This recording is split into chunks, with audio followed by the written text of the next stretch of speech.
Welcome back, folks, to another episode of Steve's Hobbies and the CNSK Railroad.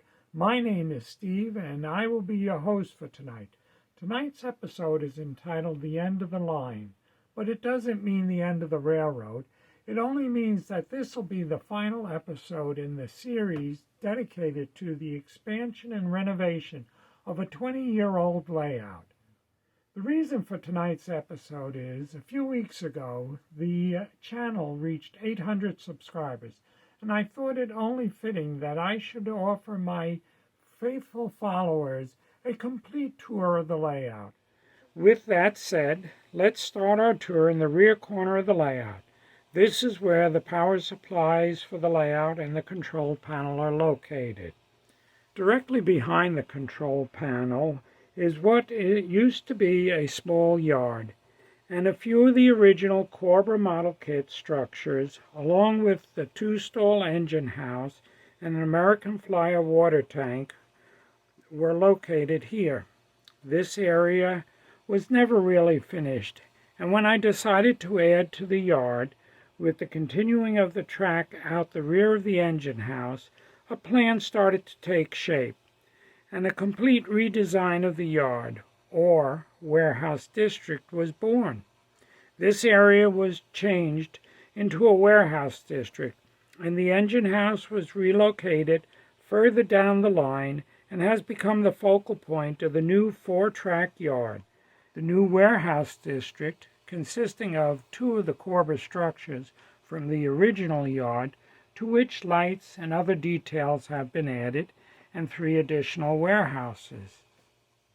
On the main that passes through the warehouse district and feeds the yard and allows for a reversing of direction through a Y, I have installed a water tower by Broadway Limited, number 6145, bearing the PRR Herald.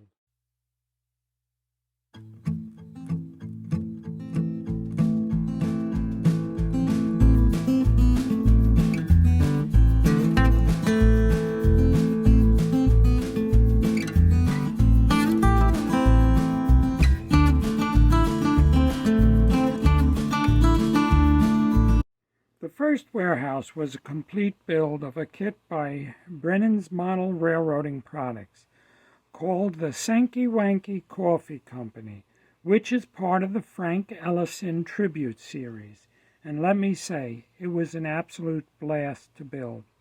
With easy-to-follow instructions and some amazing new techniques learned along the way, I would highly recommend these kits for your layout.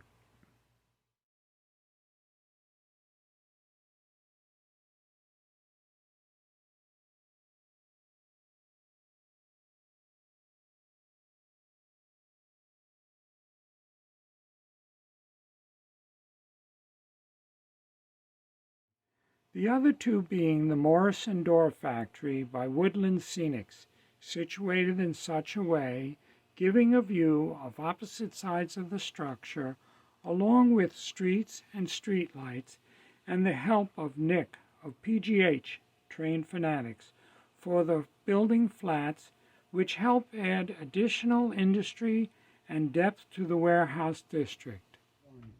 Now moving counterclockwise, the next part of the layout is another yard, which originally featured 4 rail sidings, 2 active and 2 blinds. Though this gave me a place to put engines and rolling stock, as I started to switch over to more scale engines and cars, there was not quite enough clearance between the tracks and the sidings and the main line.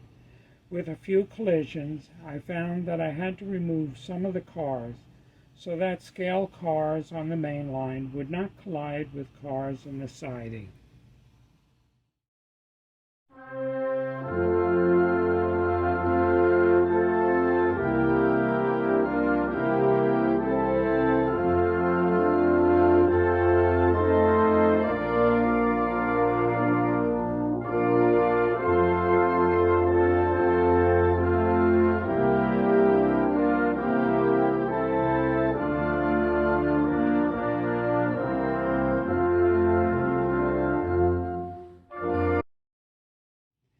this time I was also contemplating a double crossover, which meant that I would need to allow even more space between the rails.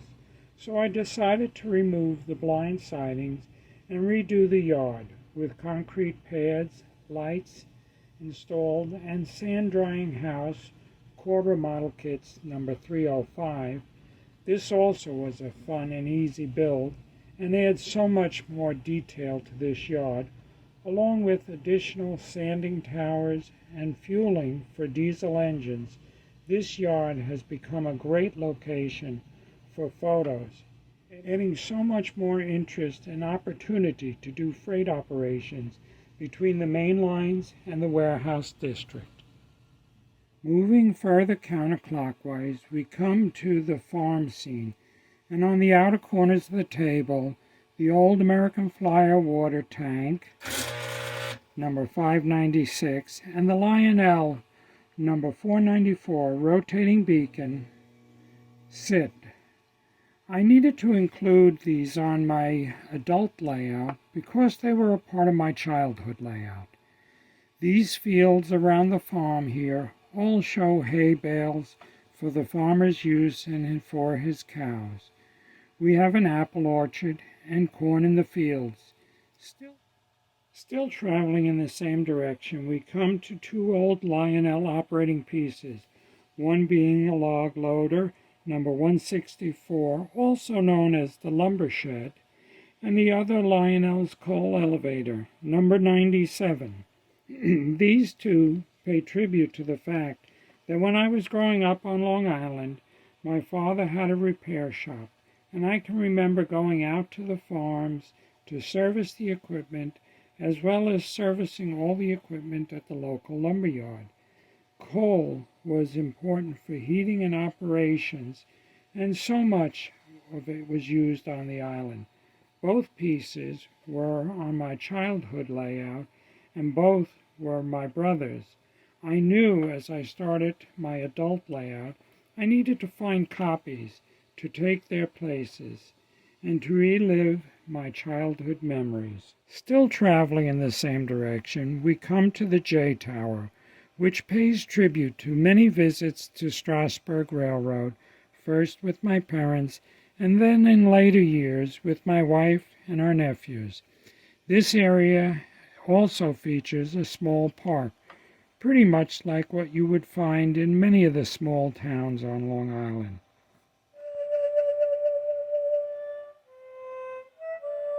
Also on this corner of the layout, we find another water tower, but this is a newer piece by Lionel, known as the Hobo Tower, item number 72-4104, featuring flickering fire and a recorded sounds.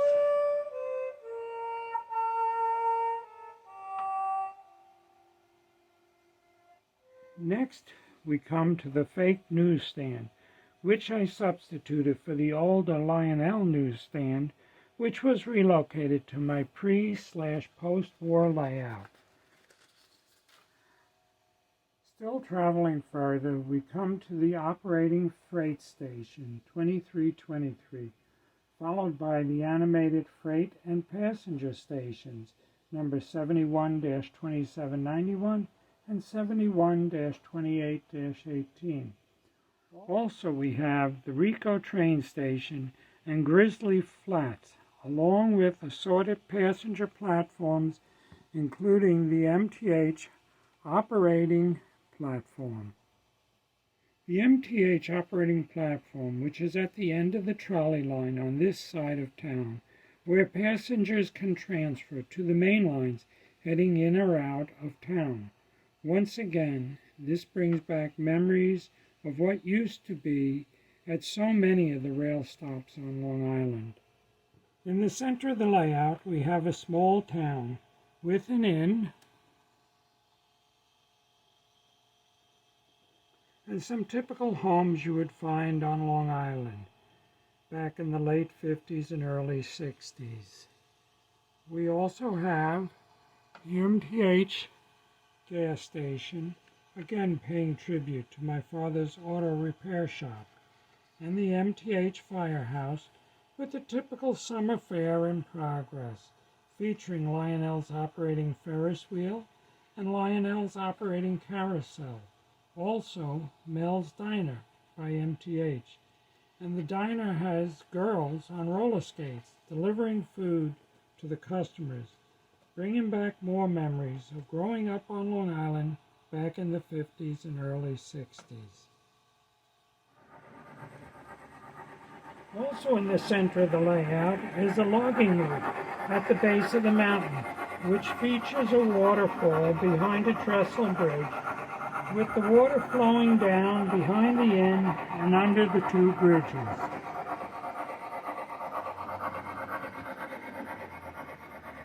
Next we come to two bridges, the first being the Lionel number 305 Hellgate, featuring two main lines running through it. Directly behind it and up on the ridge is the MTH Steel Arch Bridge.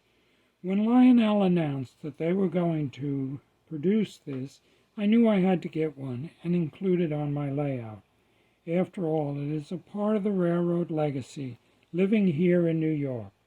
Living on Long Island, I felt that I needed to include a water scene, since water is a big part of our everyday life, whether fishing, boating, or just summer fun at the beach. Just past the bridges, we come to another small community, featuring a small church which pays tribute to the day my wife and I were married, some 44 years ago. Traveling once again counterclockwise, we come to the fourth side of the layout, which is also the opposite side of the mountain.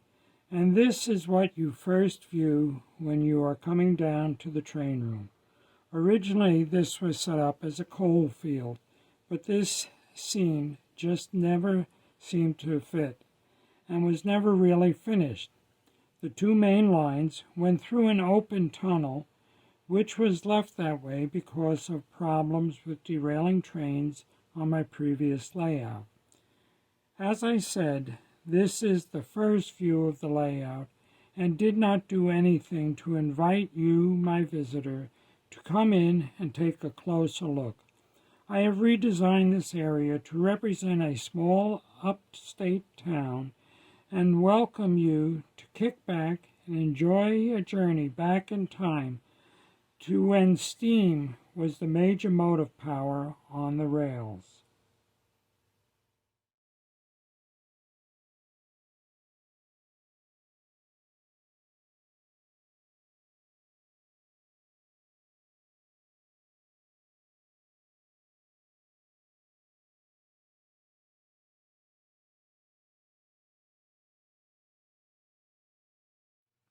The final area we will look at is the newly added FourTrack Yard, featuring at the far end the original two-stall engine house, which has been given some lighting and interior details, concrete pads, supplies, and equipment. Just before the engine house, we find a Golden Gate Depot 22-inch high coaling tower with some custom-made concrete footings to give the extra height needed to get the larger scale engines under it. Also, we have some water stands along with Corber model number 305A sanding tower kits built by a friend with LED lights on top. Moving back to the main table, we come to the Woodland Scenic O-gauge rustic water tower, tin shed, and a Lionel oil tank car with custom figures of workers hanging out and drinking and smoking. Down at this end of the yard, we see the main coming in from the warehouse district and the Y which connects it back to the main as it enters the tunnel through the mountain. This yard serves as a staging area for bringing new trains onto the layout without the need to power down the operations on the main lines. As the 4 tracks, power is controlled back at the control panel and can be switched on and off as needed. This completes our full tour of the layout, which reflects the updates to a 20-plus-year-old layout. It is said a layout is never complete, and I am already working on some ideas as to what I would like to do to finish the mountain and the entrances to it, along with other scenic projects. I hope you have enjoyed this tour, and again, I thank you for taking the time out of your day to watch my video.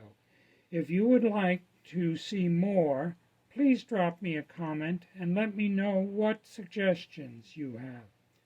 Until the next time, this is Steve saying, take care, my friends.